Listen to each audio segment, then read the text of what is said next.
Hey guys, it's Jeremiah with Teardown Systems, and we are doing a quick little maintenance video on your ultralight watch bands. So when you first get them, they're going to look extremely pretty and look clean, very straight lines and everything. But as you further use them, just like any watch strap, fraying can occur, or in some watch cases, they can get extremely dirty. So we're going to address how to clean them and also how to maintain them.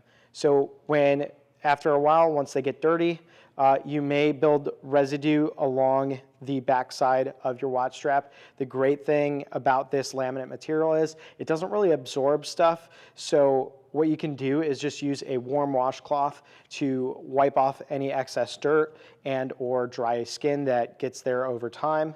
That is just going to make this last much longer, but only use warm water on it. Don't try to go crazy with anything, any type of harsh chemicals or anything like that.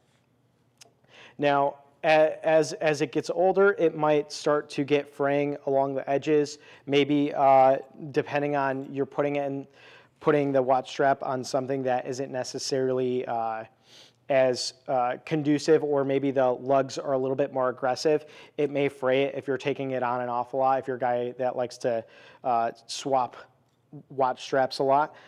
What's really cool is even if it starts fraying, all you have to do is take a little Bic lighter, make sure that the flame is facing vertical, and you're just going to go along the side of them and kind of let the edges melt like that. And that'll sear it back to a nice and new look.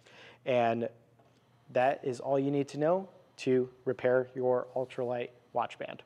Train hard and serve others.